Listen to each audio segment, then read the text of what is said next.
So we've got a peace deal in Gaza. It still seems to be ongoing despite some killings by Israel, of course.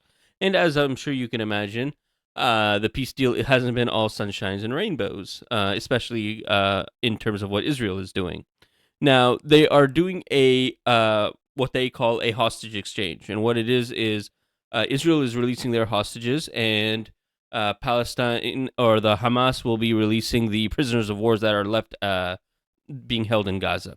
And among those among those people that Hamas has requested to be freed are two Palestinian doctors abducted from Gaza in a ceasefire deal.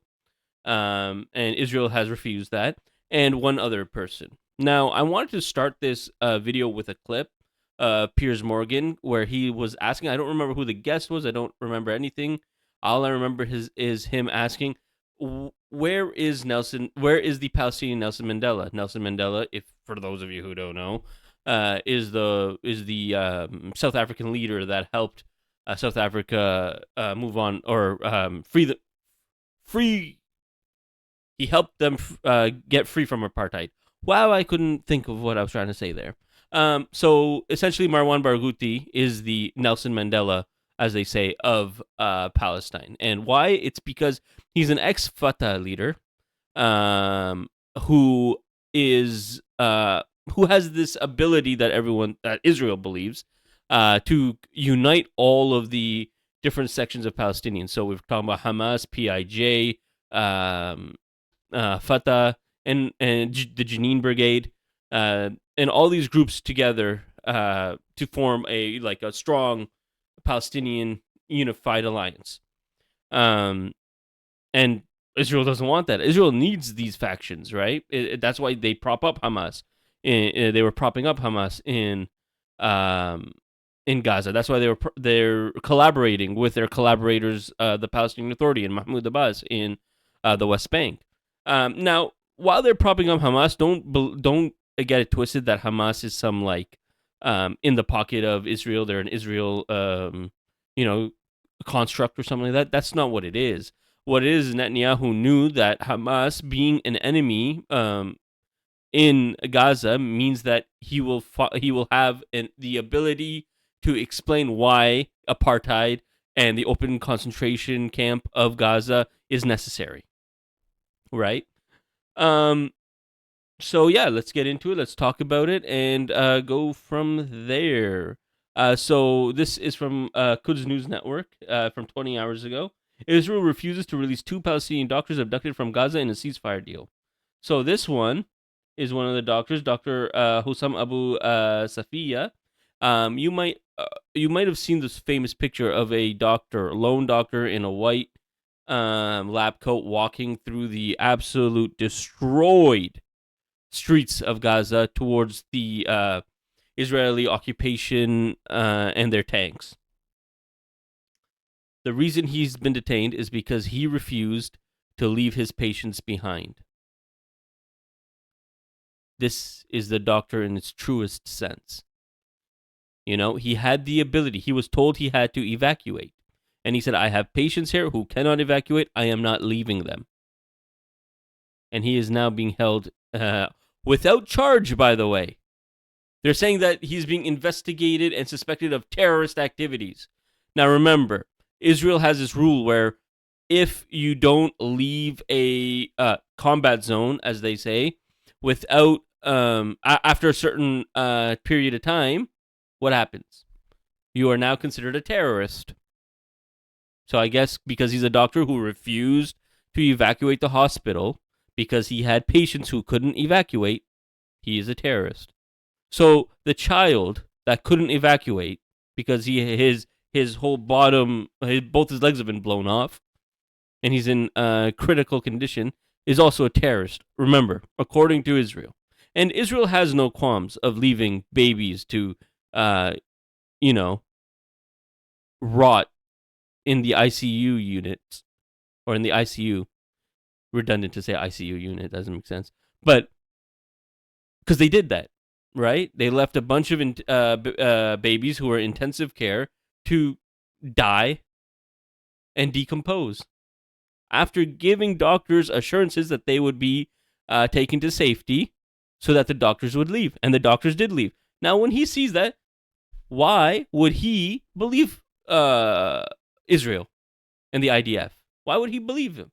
He won't. So he wasn't leaving his patients, and now he is in detention. So Dr. Hussam Abu Safia and Dr. Marwan Al-Hams, two prominent Palestinian doctors abducted by Israeli forces from Gaza during the genocide, will not be released as part of the ceasefire and prisoner exchange agreement.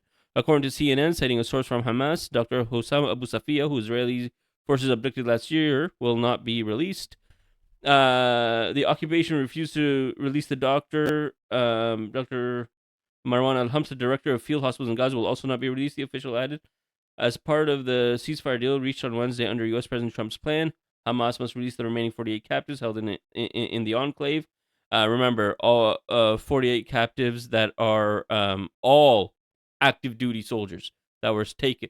One was kidnapped from his tank, according to CBS. Good old Barry Weiss, eh? And Israel must free 250 Palestinian prisoners who hold life sentences, as well as 1,700 Palestinians from Gaza abducted after October 7th, 2023. Anyways, I don't want to talk too much. Yeah, here's the picture. Here's the picture that I was talking about. Absolute hero this man is. Will it populate? Yeah, there it is. There's the tank. There's the doctor walking. This is going to go down in history books. Well, not in American history books, because they're going to write it so as if he was the enemy, even though all he is a doctor. Anyways, let's talk about the third guy they won't release, and that's Marwan Barghouti. Why jail leader Marwan Barghouti matters so much for Palestine's cause.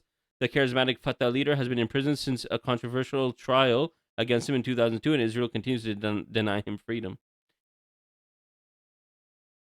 In a brief video circulated in mid-August, Israel's extremist minister, Itamar Ben-Gvir, was seen threatening a frail-looking Palestinian prisoner inside the infamous Gano jail. By the way, I was just speaking to I was in a Twitter Spaces. I wasn't speaking, in that one. I was just listening. And did you know that Netanyahu is considered a centrist? The fascist that is Netanyahu. In any Western country, he's a fascist. He's considered a centrist in Israel. Yeah, that's according to Israelis in that Twitter space. And then I was speaking to Israelis, and by speaking, I mean I was in Twitter debates with them. And yeah, they believe he's a centrist. Itamar Ben-Gvir, a lot of them, some of them agreed with him, which means they're far-right fascists. But a lot of them were like, no, he's an extremist. But the Likud party and Benjamin Netanyahu are centrists. That's crazy. If he's a centrist, that tells you how depraved that society is. Anyways, moving on. Let's talk about this. As the video went viral, it put the spotlight on the Palestinian prisoner, Marwan Barghouti, who has lived part of his 25 years of incarceration in solitary confinement. The 66-year-old Barghouti, who was Fatah's charismatic young leader in the occupied West Bank prior to his imprisonment, is one of nearly 10,000 Palestinian prisoners languishing in Israeli prisons. But he will not be among the 2,000-odd Palestinian prisoners Israel has agreed to release as part of the ceasefire deal with Hamas. Barghouti has long been at the top of lists for many prisoner swap deals negotiated between Israel and the Palestinians. By the way, whenever something comes up and they are negotiating, no matter which group they are negotiating with, whether it's Fatah, whether it's Hamas, whether it's PIJ, doesn't matter who, Barghouti is always at the top. Right? But the Zionist state has not released him despite repeated pleas over the years by human rights groups, many Palestinian organizations, including Hamas, and even some Israeli bodies.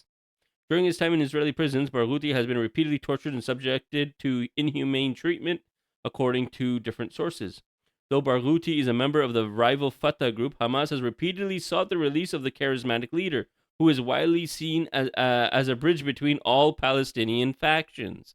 Like I said, Fatah, for the record, has launched the first Palestinian resistance against Israel in the late 1950s under the leadership of the late Yasser Arafat.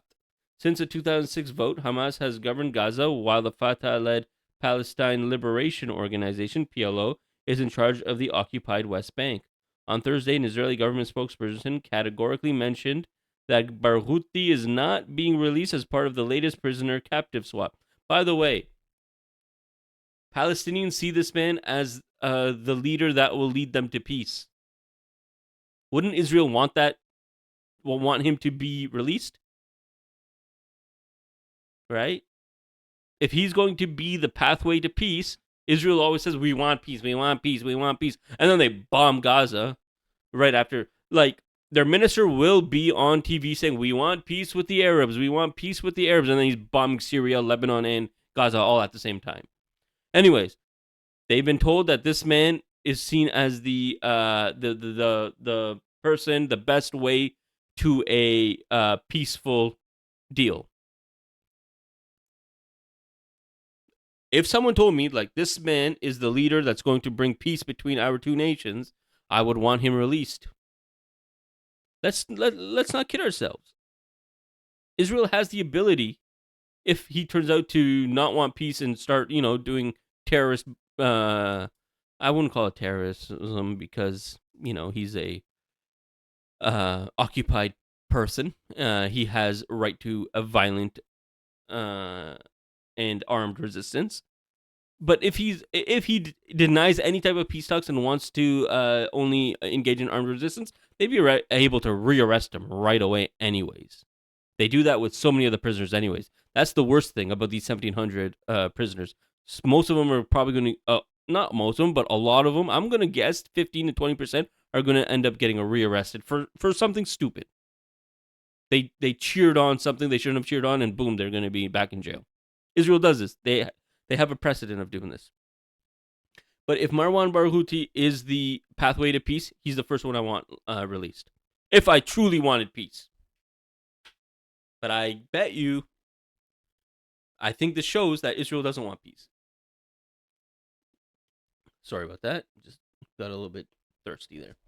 But why is Israel so afraid of releasing this particular Palestinian leader? Because Barghouti continues to have a huge political clout, says Dan Steinbach, a leading political analyst and the writer of recent book, The Fall of Israel. Ooh, nice. I should buy that book and read it. Recent Palestinian polls suggest that Barghouti is the most popular Palestinian leader, garnering more than 50% of the vote in the occupied West Bank and Gaza, as opposed to other leaders from Hamas and Mahmoud Abbas, the current president of the Palestinian Authority. Mahmoud Abbas is hated, by the way. I have yet to meet a Palestinian that truly likes Mahmoud Abbas. Some understand that he's a necessary, evil in the Palestinian cause, that while he does collaborate with Israel, he's ensuring that stuff like Gaza doesn't happen to Palestinians in the West Bank, which it is, man. Like, their land is being taken and being resettled, but yeah, nobody likes Mahmoud Abbas. I have yet to meet someone who likes him. Yeah, some tolerate him, but I've yet to meet someone that's like, nah, we don't need to replace him. Anyways, Palestinian Mandela. Barghouti was jailed in 2002 on charges of being involved in attacks that resulted in the deaths of 5 people in different incidents. Barghouti denied not only the Israeli charges, but also the legitimacy of the court which tried him. According to different reports, he did not face a fair trial, with numerous breaches of international law. Really? Numerous breaches of international law in Israel? No way!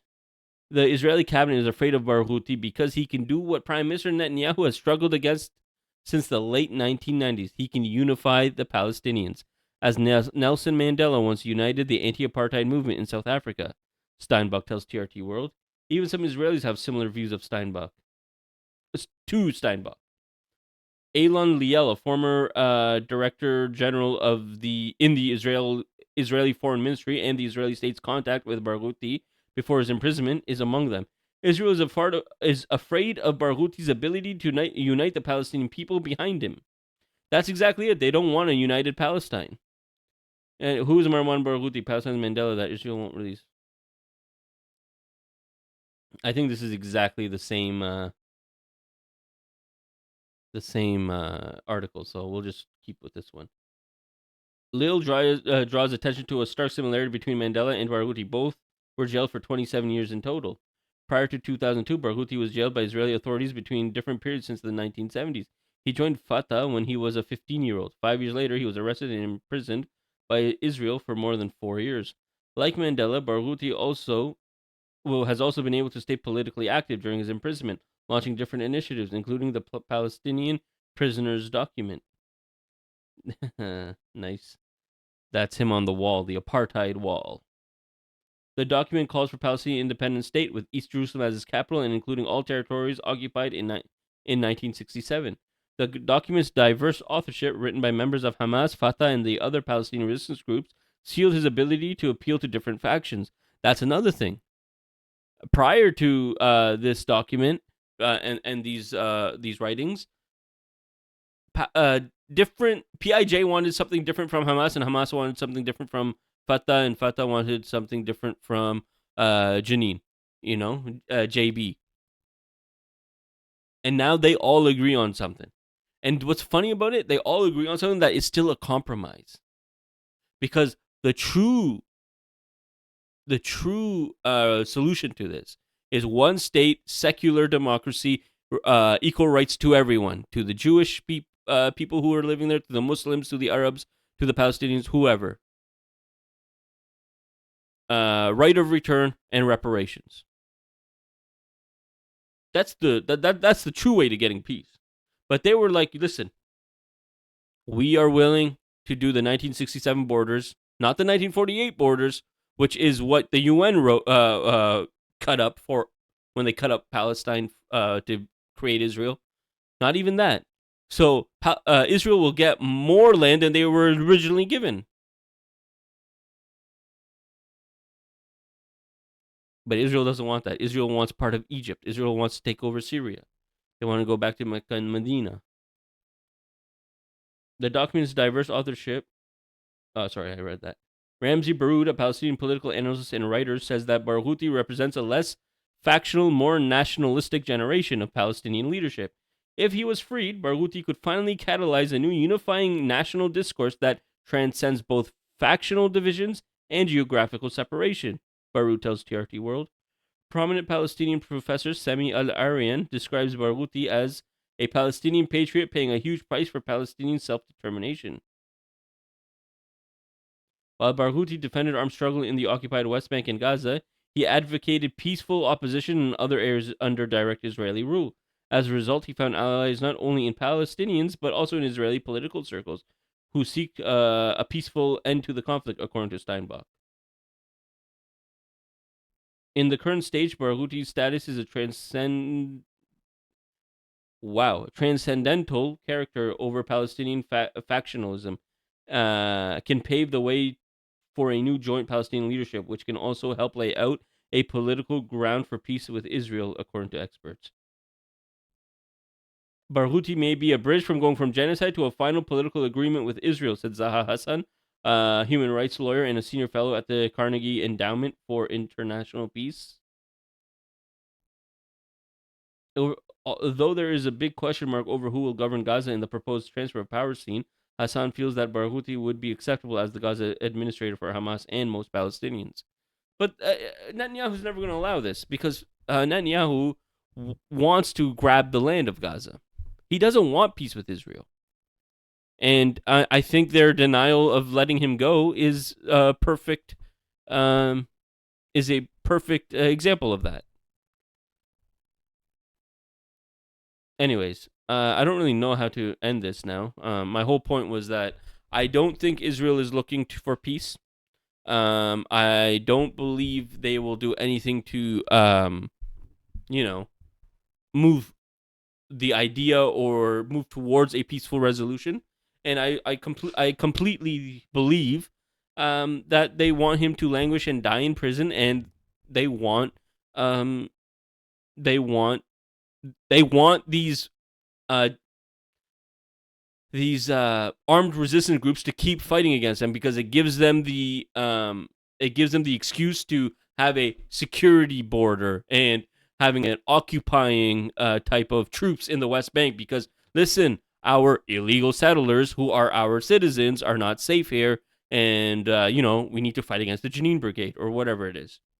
I mean, the Jenin Brigade, especially, are people who they're Palestinians. All of them are almost all orphans, and they run out of a refugee camp. Their home base is the Jenin refugee camp. There's no Hamas there, and every day they're fighting against the IDF. It's crazy. I it's just a different world over there, man. It's so dystopian. Anyways, like I said, I don't know how to end this. Thank you for joining me today. Yeah. I'm very happy to be speaking about Marwan Barghouti. I'm devastated that he is not going to be free, because I think that is where a lasting peace will come from. Someone like him. But America, if America was like actually gave a about peace in the Middle East, they would be pushing for his freedom. But they don't. They don't care. Right? They just need to make sure that their tools of empire are protected, like Qatar.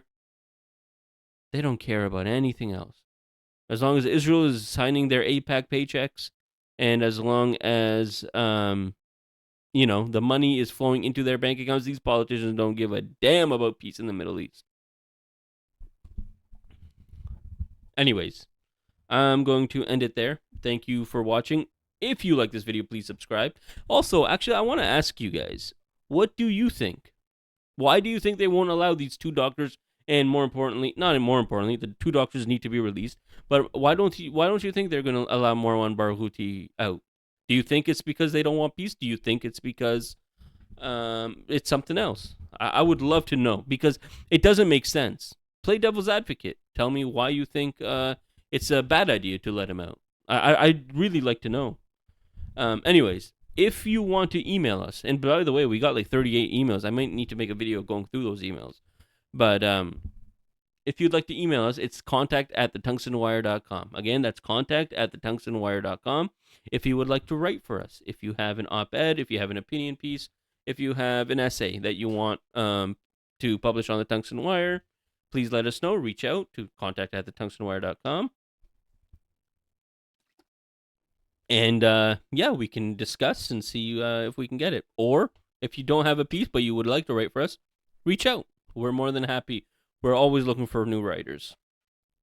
Even if you have zero experience, whatever you want to write about, as long as you come from a leftist type of viewpoint, we would love to have you. That being said, that's it for today. Thank you for watching. Please subscribe, like, and comment. And peace be upon you all.